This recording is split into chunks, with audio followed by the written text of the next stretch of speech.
Boa noite, caros alunos e ouvintes. No ar, mais um programa A República com Loriel Rocha.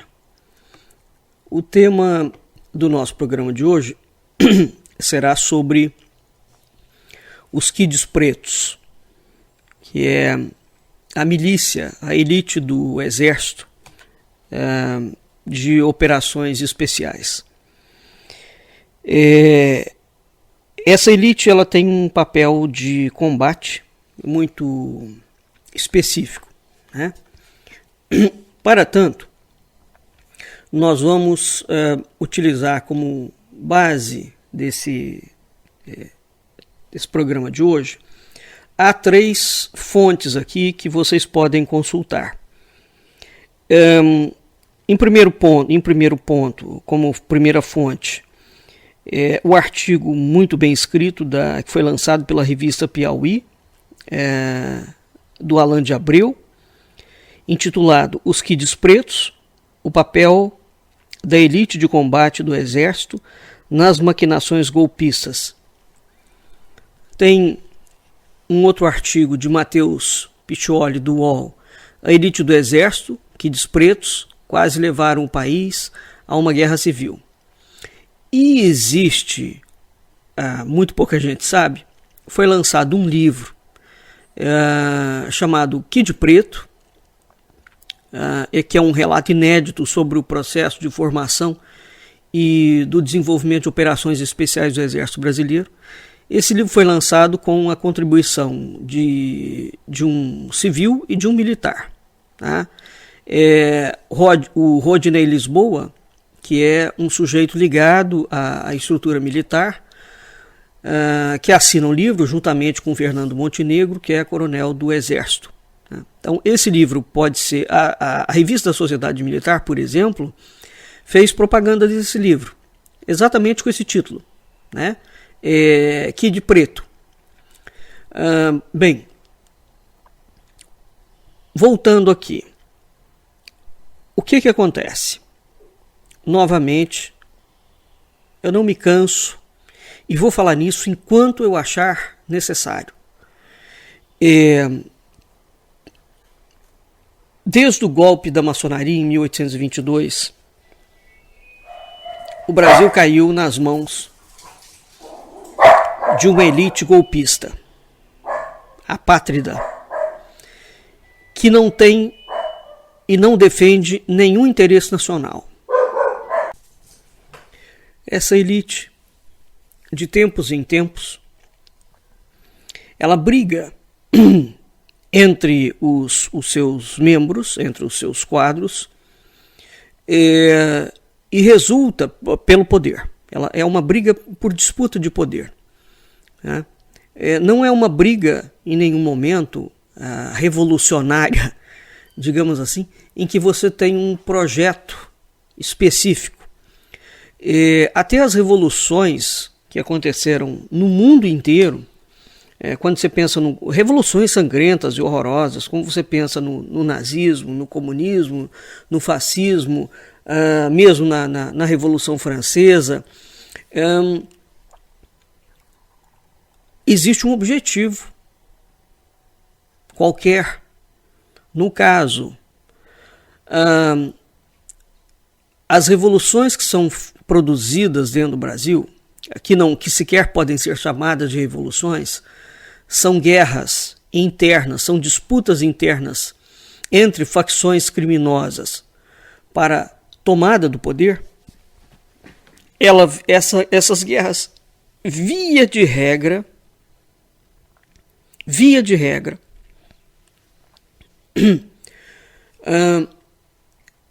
tem um único objetivo: fazer com que essa elite que ganhou a guerra assuma o poder e se aposse do Estado para enriquecer.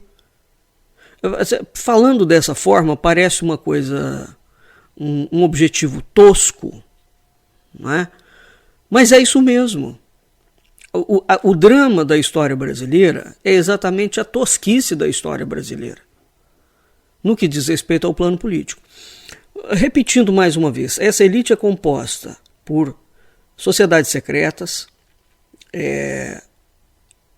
forças armadas, judiciário como um todo, não é só STF não, judiciário como um todo, políticos, empresários e banqueiros. Se distribuem aí. Não é muita gente não, hein? Mas eles se distribuem aí. Né? Evidentemente que quando a gente analisa os políticos da década de 60, da década de 50, de 40 e os políticos de hoje, não tem comparação. O nível decaiu muito. Né? O fato é o seguinte: nós somos comandados por uma elite inculta, estúpida, internacionalista, apátrida e que não tem nenhum projeto de poder exceto enriquecer. E que não tem nenhum projeto de nação. Elas têm projeto de poder.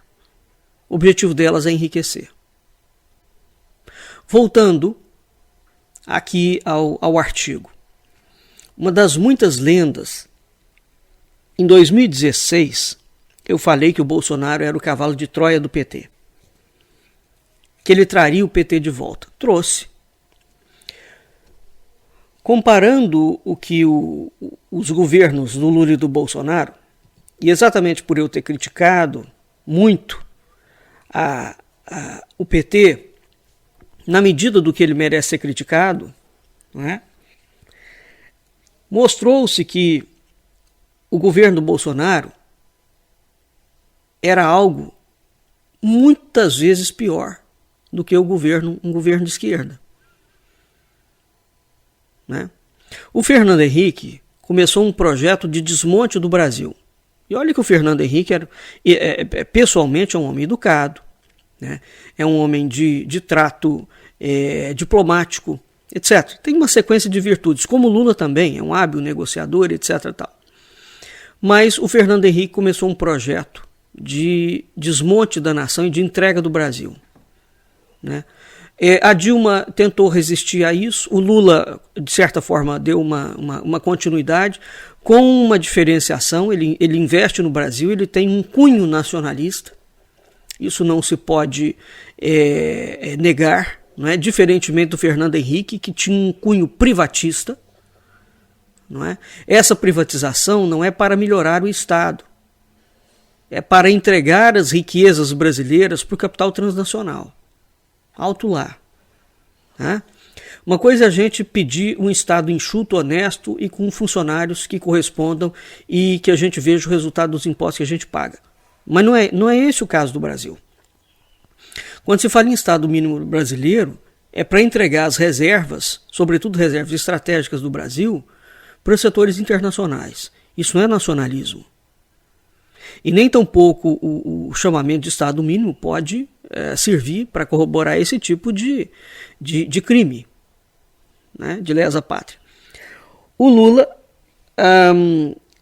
tem um viés nacionalista, não há como negar isso. Né? O governo do PT naquela altura tinha vários problemas, o PT congregou vários tipos de esquerda, eu já falei muito sobre isso, não vou repisar esse assunto. Então ele tem um conflito interno ali muito grande que ia administrar. A esquerda brasileira como um todo vive, parece que no século XIX. Né? Ela não acordou ainda para a realidade da vida. Por outro lado, a direita brasileira é a pior escória que existe. Né? Porque ela, de fato, ela é nazista e ela é fascista. Diferentemente do nazismo de Hitler. Porque Hitler não era anti-Alemanha. Quando a gente fala em nazismo, estamos nos referindo somente ao método, a tática, não ao objetivo. O objetivo de Hitler era fazer a Alemanha o maior país do mundo. Era um império de 1000 anos. Era isso que ele projetava. Essa elite não quer fazer do Brasil um império, não. Ela quer fazer do Brasil um refém neocolonial. Né? Bem, então, quando... desculpe, a Dilma. A Dilma, no segundo mandato dela, que a curva tocava de outra forma, ela cometeu um erro quando coloca aquele ministro da Fazenda, aquele ministro da Economia, que era um outro banqueiro. Curiosamente, da redemocratização para cá, o Brasil só teve ministro da Fazenda que era banqueiro. Tá? E todos eles ligados a bancos internacionais. Isso nos dá uma ideia do tamanho do problema. Voltando aqui. Então, ao longo, desde 1822, meu Deus do céu, eu já perdi a conta da quantidade de vezes que eu já falei isso. Desde 1822, essas elites civis, mancomunadas com a elite militar,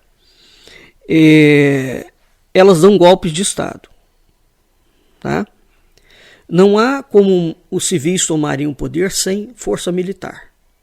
No caso do Brasil. Tá claro? O Jair Bolsonaro, quando eu chamei ele de cavalo de Troia, evidentemente que o cenário era um na época e nem eu fazia ideia do que estava se descortinando.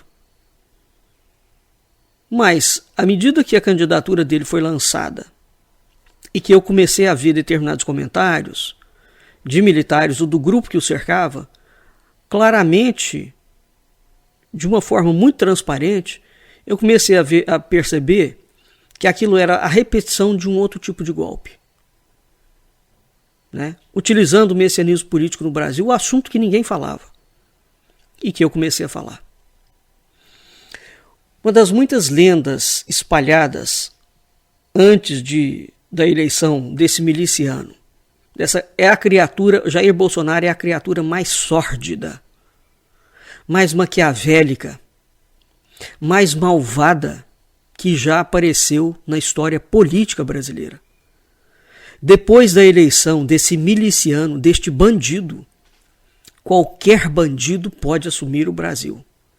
Mas o que eu quero deixar claro aqui é o seguinte: todos os golpes militares que foram dados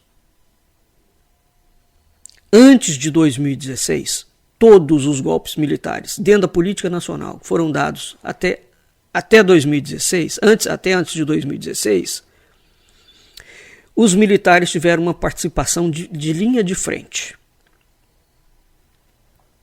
Eles aprenderam a lição, mesmo porque as pesquisas internacionais avançaram muito, sobretudo no setor da psicologia, da psiquiatria. Então, as Forças Armadas do mundo inteiro têm um setor de forças especiais. E esse é o tema do programa. Né?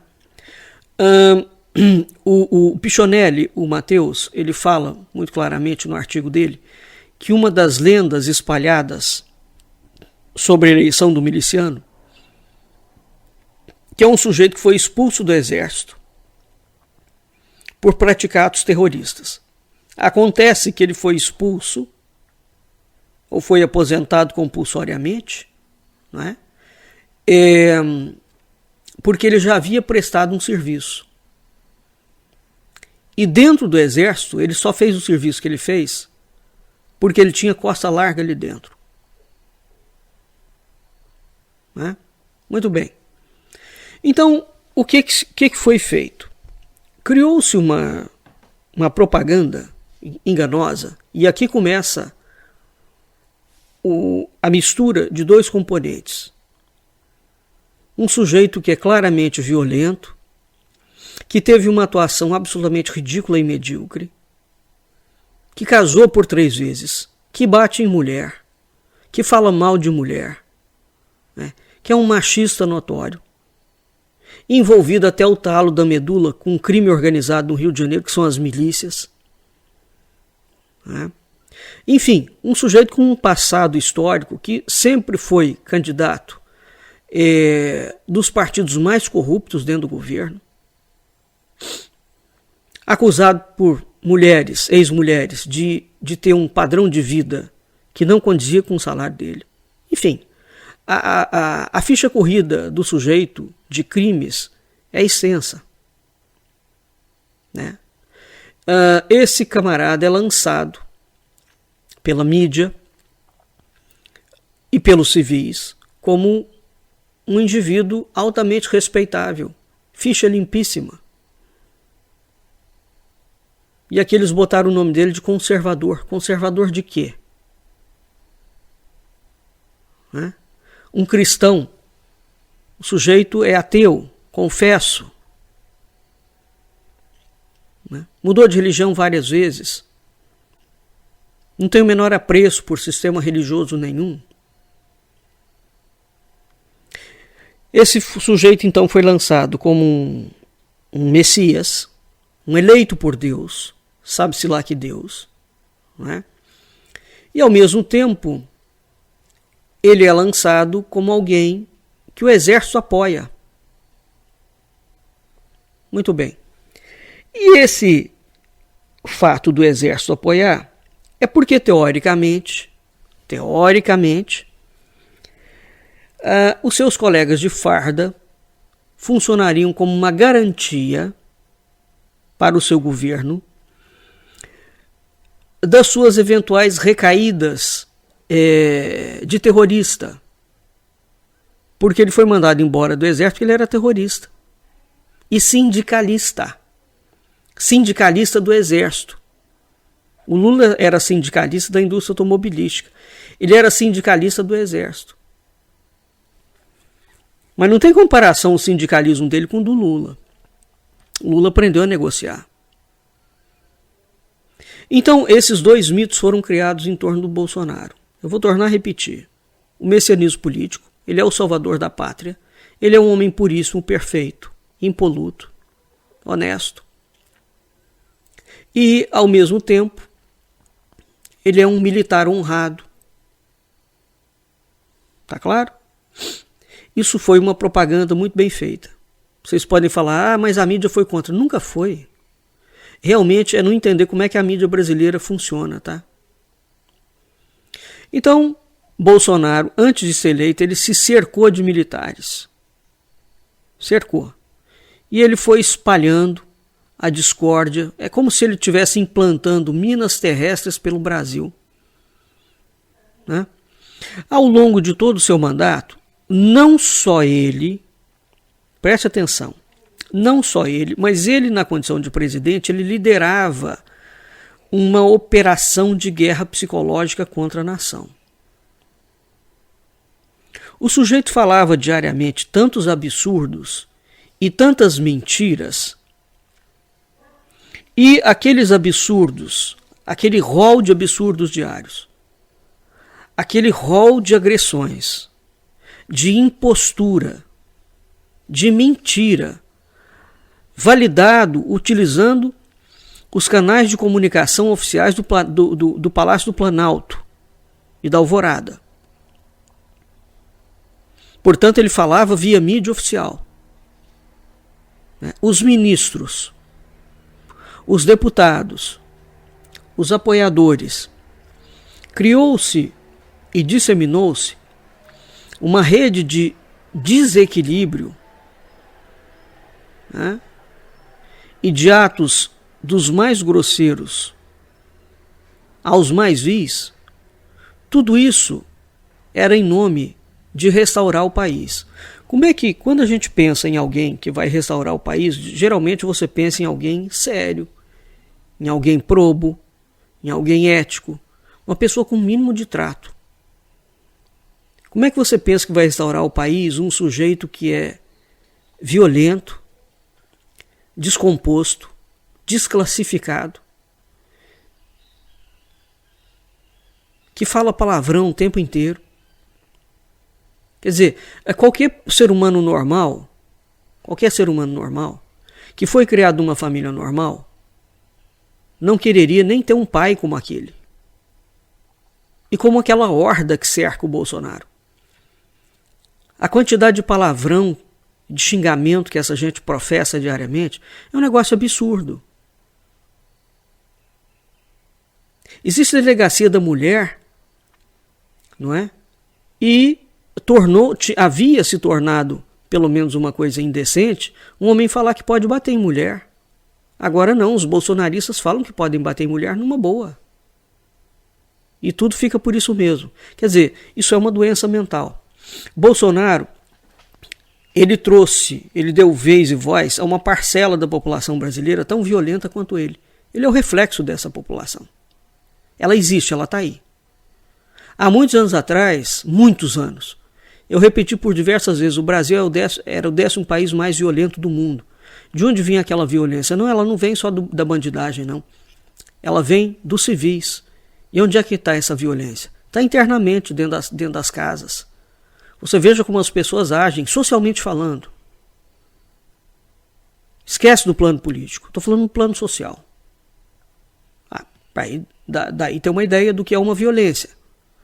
Né? Então, voltando aqui. O Bolsonaro foi tido, portanto, como um sujeito desequilibrado. Tá? Então, como ele era um sujeito desequilibrado, mesmo assim, era um cara honesto, gente boa, os militares resolveram, militares da ativa, o que não pode, né, participar do governo dele. Então esses militares seriam uma garantia, porque ele não faria loucura. Ele ficou 4 anos agindo como um translocado, vendo inimigos em tudo quanto é lado. Isso vai gerando uma estrutura, uma mentalidade psicótica dentro da nação. Né?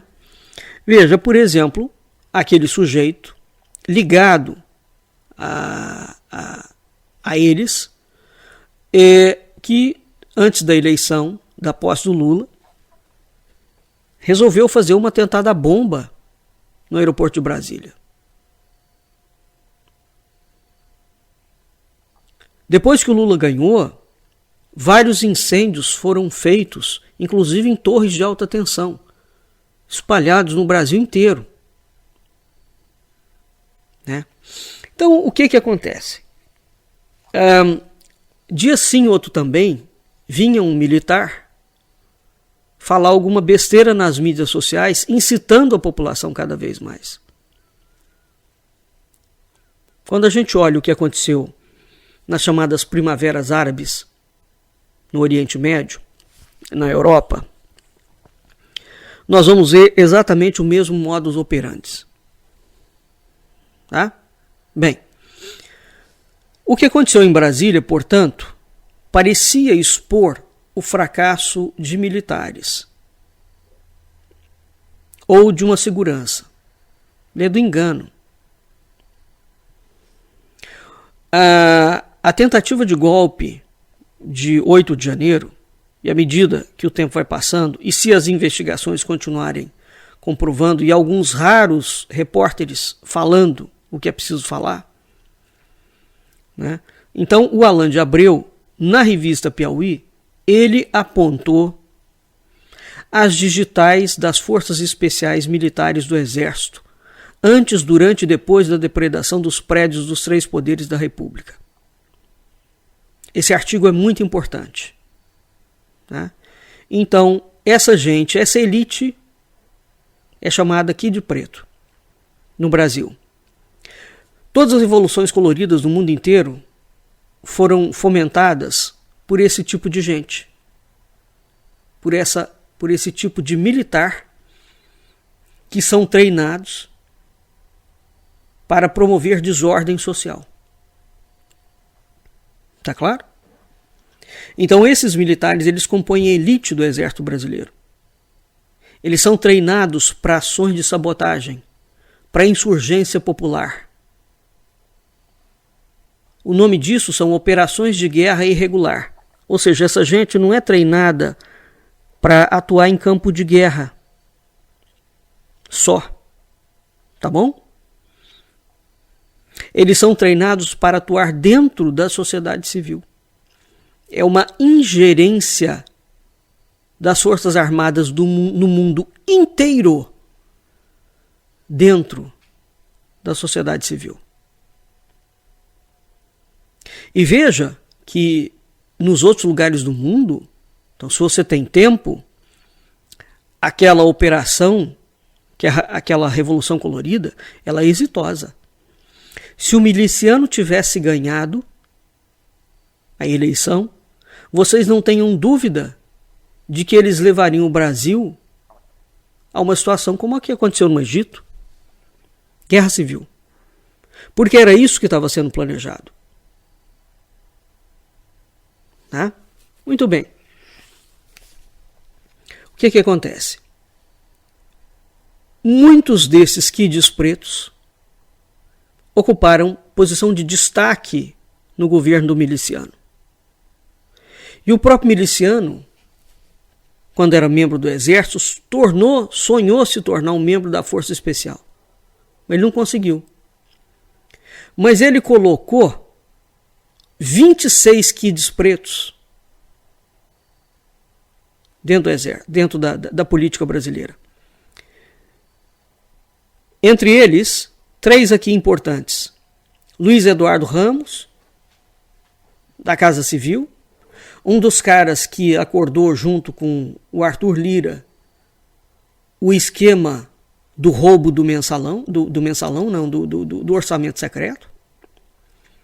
O Pazuello, que era especialista em logística, aquele ordinário cuja especialidade em logística foi atrapalhar a distribuição de vacinas, levando a quase 700 mil mortes. Não é?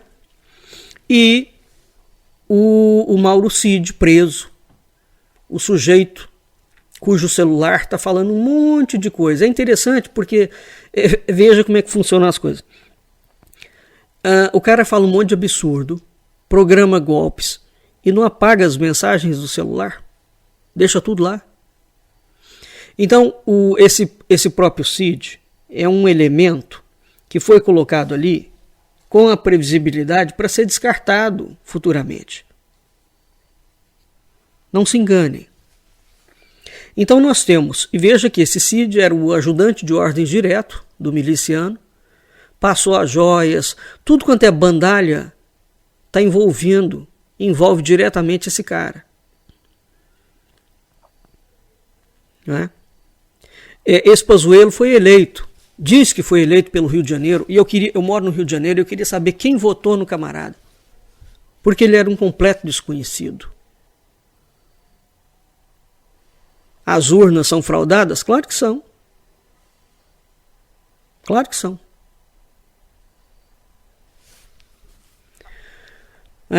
Então, o que ficou claro?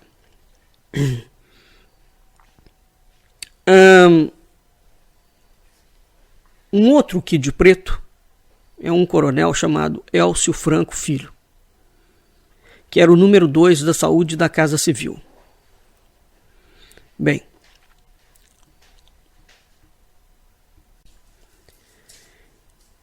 existe um detalhe aqui curioso que eu queria relembrar.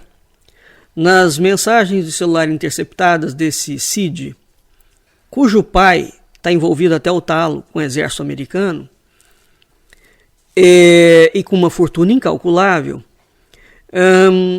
esse indivíduo cita as pressões de amigos, de auxiliares diretos do Bolsonaro para o exército tomar a dianteira numa tentativa de golpe.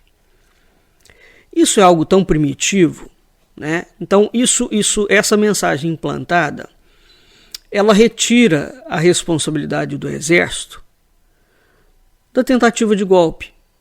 Quer dizer, vamos lembrar, esse Cid é um kid preto, tá bom? Então ele tem aquela cara de meu Deus, que é isso? Aquela cara de fuinha, e por trás daquela cara de fuinha é um indivíduo especializado em destruir a sociedade civil. O que aconteceu em Brasília e o que foi acontecendo ao longo do tempo como um todo exigia treinamento em ações de sabotagem e insurgência, treinamento com uso de granada, de luvas especiais, de tática para derrubada de portão, de resistência contra bomba de gás lacrimogêneo, né? Um método de invasão que não é um método que é feito simplesmente por uma multidão em fúria e desorganizada. Porque em situações como aconteceu em Brasília, se fosse uma turba desorganizada, sem controle, ela teria quebrado Brasília de outra forma. Brasília foi quebrada de forma metódica, né? O próprio chefe do GSI do Lula é um Kid Preto. E esse cara assumiu junto com ele e ele caiu. Depois que ele apareceu em vídeos internos distribuindo água e orientando os golpistas. Então o que acontece? Nós temos e tivemos militares, civis, políticos, empresários, banqueiros, que montaram uma estratégia de empurrar o país para uma guerra civil. Olha, de tudo que eu conheço da história brasileira, foi realmente a primeira vez em escala. E durante 4 anos seguidos que eu vi isso acontecer. Nesse sentido não tem precedente. Tá? O governo desse miliciano, ele abriu um precedente inédito, viu? Na história política nacional. Nós não temos esse tipo de precedente. Sempre teve o uso das elites fabricando o uso da sociedade civil. E inclusive com apoio religioso, seja da Igreja Católica, seja da Igreja Evangélica ou Protestante. Isso sempre teve. Agora, a utilização de forças especiais, né, para fazer uma primavera árabe dentro do Brasil, isso não. Mesmo que essa estrutura é nova, essa tecnologia é nova. Né? Então, a ideia de que o país seria lançado a uma guerra civil não era meramente um papo nas nuvens. É um fato concreto e evidente. Qualquer indivíduo, eu não sou especialista em estrutura militar, mas eu entendo muito bem de história brasileira. E quando você lê, por mínimo que seja, certos livros de história militar e de estratégia militar, é evidente o que foi feito. É mais do que evidente. Então, o Lula foi eleito. Eles não esperavam que o Lula de fato fosse eleito. Há um ponto fora da curva aqui, né? E a tentativa de Brasília era a inviabilização do governo, porque o objetivo era a militarização completa da política e a tutela das estruturas civis.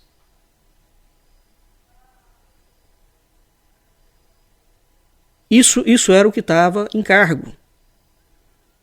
Agora, é uma militarização da política conduzida de uma forma diferente. Repito, não é replicar o que foi feito em 64. É um outro tipo de tutela. O mundo mudou. Né? Então, essa ideia de que o Bolsonaro é um destemperado e por trás dele tem militares probos, honestos e corretos, como o Santos Cruz, por exemplo, é um ledo engano, viu? Isso é uma cortina de fumaça. Bom, vamos dar uma explicação aqui rápida. O que são forças especiais? Forças especiais são grupos de militares com um elevado desempenho para cumprir missões de alto risco. E essas missões exigem uma capacidade física e psicológica acima da média. Aí quando você olha para a cara de um Pazuello, você fala assim, mas qual é a capacidade física e psicológica, a cara desse Cid, que esses caras têm? Essa gente é fria e todos eles têm aquele mesmo ar endemoniado. Não é? Então, seja como for, eles fazem parte de uma elite. Eles são preparados para operações como guerras não convencionais. E isso exige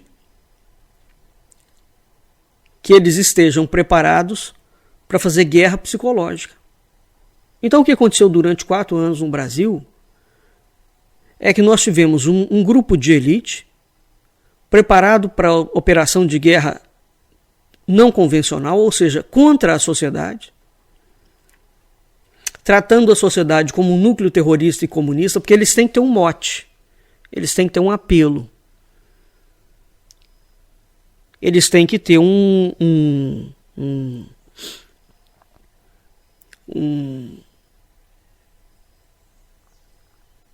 como falam, uma senha,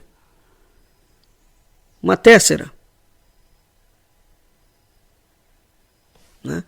Então, o Brasil tem um destacamento operacional de força especial. Evidentemente, as Forças Armadas têm.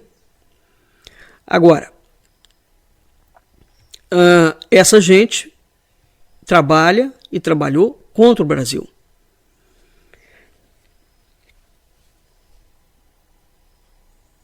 Para finalizar, muito pouca gente sabe que foi lançado um livro chamado Kid Preto.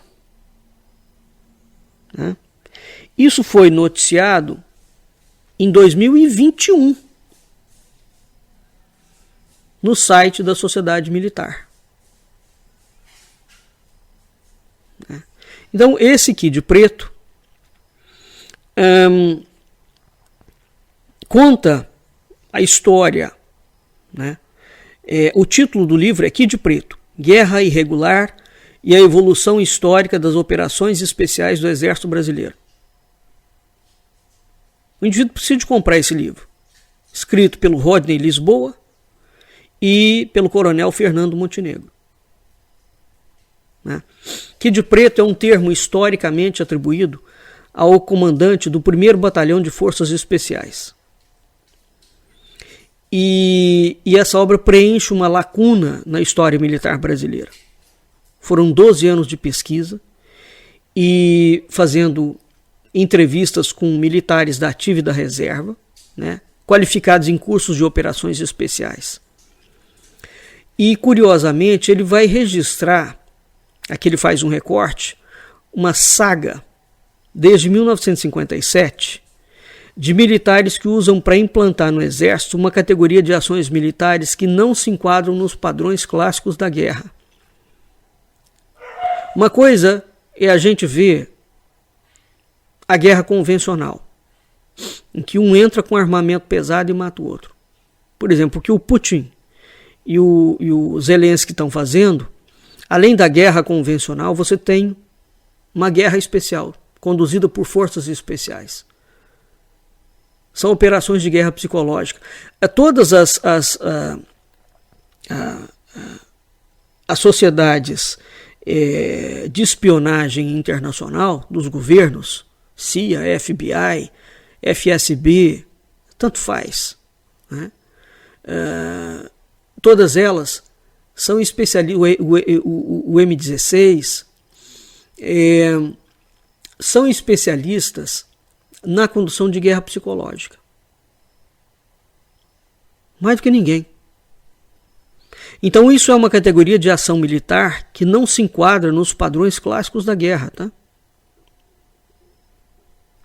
Ou seja, esse livro é um livro importante porque a partir do momento que ele admite que desde 1957 você tem uma sequência de militares lutando para criar dentro do Brasil uma operação de guerra psicológica, nós estamos falando em 1957. Tá bom? Pouco tempo depois do assassinato do Getúlio.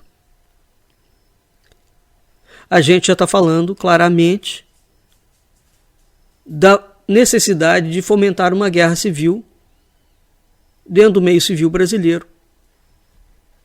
Porque uma vez que os militares fomentam uma guerra civil, faz uma primavera árabe, eles não podem ficar no controle político. Eles saem do campo. E quais são as empresas que vão assumir? Quais são os poderes que vão assumir? Tá claro? Então você tem uma fusão do meio acadêmico com o meio civil, que vem trabalhando em sinergia, e esse livro mostra isso, para produzir uma primavera árabe dentro do Brasil. Né? Então, esse livro é um livro importante, porque ele tem uma abordagem didática, inclusive. Ele vai falar de diferentes períodos da história. É sempre sobre a ótica militar. Tem que tomar cuidado com essa gente. Então, o desenvolvimento das operações especiais são conduzidas sob as autoridades do Exército Brasileiro. Essa é uma das razões pelas quais o Exército, e não a Marinha, não a Aeronáutica, estão sempre envolvidos muito diretamente com os golpes dentro do Brasil. Né? O surgimento dos comandos, que é o primeiro símbolo que usa a faca na caveira, né? Tem a ver com isso. São as operações especiais. Quantas vezes a gente não viu o miliciano e os grupamentos falarem de faca na caveira? É uma referência direta aos Kids Pretos. Então, nos principais eventos de combate na história militar do Brasil, nós temos um emprego de guerra irregular. Na doutrina de segurança nacional do Góes Monteiro foi criado um inimigo, uma personagem chamado inimigo interno brasileiro. Esse inimigo interno ele tem um codinome, chama comunismo. Tá? Mas as academias militares lidam com o codinome do comunismo, que é a classificação para qualquer personagem. É o rótulo, é o adjetivo. Então, se num determinado momento, por exemplo, o Ronaldo Caiado, né, o Renan Calheiros, o Antônio Carlos Magalhães, que era claramente de direita e pró-militarista, eles podem ser chamados de comunistas, como foi o Lacerda, que ajudou a dar o golpe de 64 junto com os militares e depois foi morto por eles. Defenestrado e morto. Então o comunismo não é uma realidade concreta no Brasil. É um nome, é uma senha que eles usam quando eles querem começar uma guerra. Aí eles começam a falar que tem muito comunista. Tá? Então é preciso separar a ação de uma esquerda brasileira que existiu, a Guerra do Araguaia, é uma coisa concreta, ué. Guerrilha do Araguaia. Do Araguaia, né? O Genuíno está aí até hoje para provar. Uma coisa, o Prestes, a coluna Prestes, que era militar, hein? É isso que é preciso lembrar, é um militar travando batalha contra militares. O Marighella era militar. E um sujeito extremamente treinado. Porque a obra dele, eu já fiz aula sobre a obra dele. Era reconhecido como um grande manual de guerrilha adotado do mundo inteiro. Onde que esse homem aprendeu isso? E ele trabalhava contra militares. Contra os militares. Ele fazia parte de uma elite e depois lançou-se contra essa elite. Por que será? Não é? Então, a elite militar brasileira é uma das coisas mais podres que existem. Repito, por quê? Porque eles não defendem a nação. eles são contra a nação. Isso é a tragédia desses principais eventos. Então nós temos, no mínimo, veja, para você formar uma estrutura de operação especial dentro do Exército em 1957, isso não forma em 1957. Isso é uma longa trajetória, já vem dentro das Forças Armadas.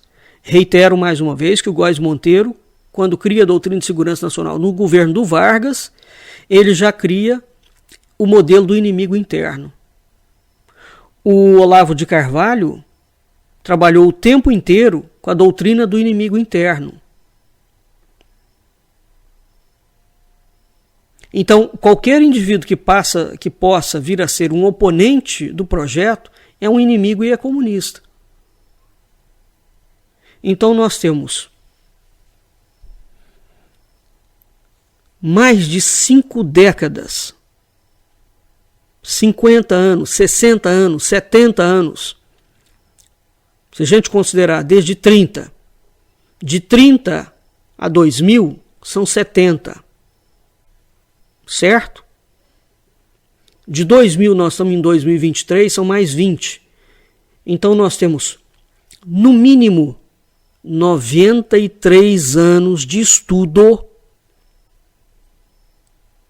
dentro das Forças Armadas brasileiras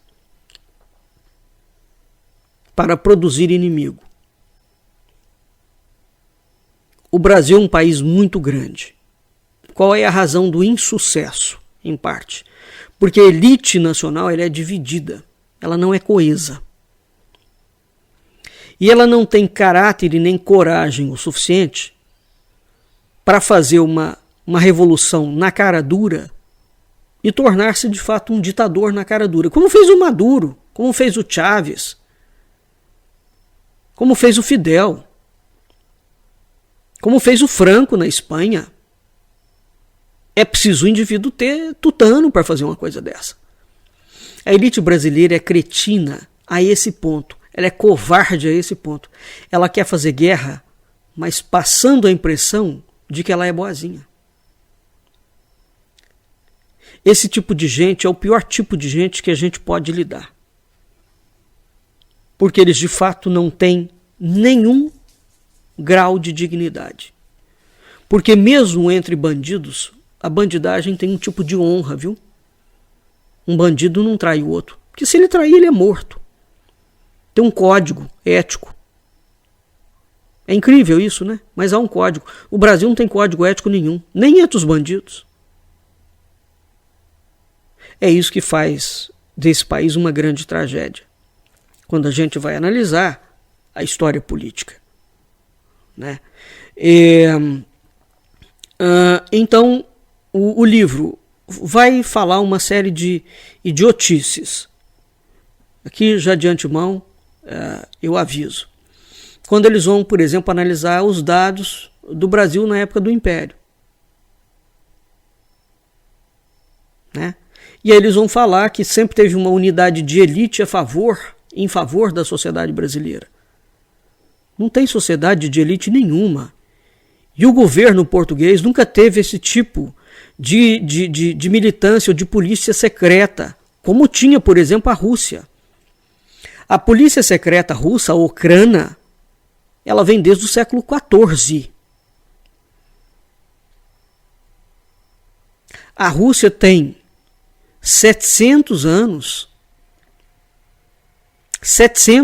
pelo menos, de atuação de uma polícia secreta, que era a polícia do czar. A coroa portuguesa nunca teve nada equivalente a isso. Então é um livro de mentiras, né, de manipulações sórdidas, e sobretudo, mais que conta a história, que admite que desde 1957 essa gente está querendo fazer uma primavera árabe no Brasil. A pergunta, para quê?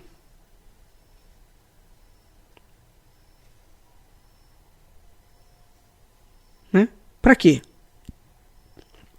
E aí ele tem algumas situações interessantes, como por exemplo a cronologia fotográfica de soldados em treinamento como na região do Xingu, na Operação Jaturana, nos preparativos para os Jogos Olímpicos e Paralímpicos do Rio. Isso tudo são aquelas operações de forças militares especiais. Tá? E aí esse Rodinei, esse civil, evidentemente, aqui entra a mentira, ele vai falar por diversas vezes que essa gente é treinada para defender os interesses do Brasil. Bom, qual é a necessidade que você tem de criar uma elite que vai criar uma revolução civil para defender os interesses do Brasil? A política brasileira é horrorosa? É. Mas ela não tem nenhuma necessidade. Veja, por exemplo, a Argentina. A Argentina, desde que os militares foram a julgamento, a política é muito instável, né, na Argentina, com altos e baixos, que é uma coisa horrível aquilo ali. Gangues e tudo mais. Mas os militares não se metem na política mais. Como no Chile. Os militares no Brasil, enquanto eles não forem para a cadeia, eles vão continuar fazendo esse tipo de coisa. Né? Política é terreno de civis. É terreno de civis. Então, se eles querem atuar dentro da política, eles que saiam das Forças Armadas. Se candidatem oficialmente. Né? Bem, então a política é terreno civil e evidentemente que existe um contrabalanço. Uma guerra, corrupção, tem todos os defeitos, que são seres humanos, mas ela é fundamentalmente um terreno civil. Né? Então o país precisa de ter um amadurecimento do seu quadro político, sem a ingerência de militares. Né? De modo que esse livro tem que ser lido, porque ele conta essa parte da história. O Piero Leiner é um outro pesquisador, mas o Piero Leiner faz um recorte muito ruim, e eu gosto do Leiner, que é aquela coisa de dizer que essa gente que está misturada com o Bolsonaro tem ligação somente com 64. Não, mentira. Engano também. Não sei as razões pelas quais ele faz esse recorte, não é? Mas o meio acadêmico faz. A história política brasileira é uma sequência de golpes militares desde 1822, uai. Como é que um acadêmico vem falar uma coisa dessa? Que o problema está só em 64? Não, 64 foi uma tentativa aberta. E mesmo assim eles não tiveram coragem de dar o golpe. Repito, como deu o Hugo Chávez, que era um militar de quinta categoria, que dá o golpe, assume o poder e se chama o Todo-Poderoso. A milicada que em 64 fechou o Congresso e não fechou, manteve aquela estrutura híbrida. Porque eles não têm coragem de assumir abertamente. São covardes mesmo. Né? Bem, então finalizando, nós temos o problema que o Brasil enfrenta com ele, o fato do Lula ter sido eleito não nos livrou do problema. Tá? Ele permanece e ele permanecerá se não for feito algo pela sociedade civil, porque os militares são funcionários públicos. Eles não são uma elite para dirigir a política. E é do poder político, é do poder civil que tem de vir a regulação dessa gente. Eu não acredito que vai vir, mas enquanto ela não vier, o Brasil vai continuar lidando com a política nacional do jeito que é feita. E não se enganem, eles estão gestando novamente um Messias, porque o processo deles é igual. É sempre um messianismo político e os militares bonzinhos. Não muda, tá? Isso é um discurso extremamente cansativo. É um modelo mesmo. É uma forma de bolo. Eles inventaram uma forma de bolo, a forma dá certo e eles repetem. Com uma diferença. No governo do miliciano, eles conseguiram passar vários projetos de lei para satisfazer esse projeto. Né? Então a situação brasileira é dramática.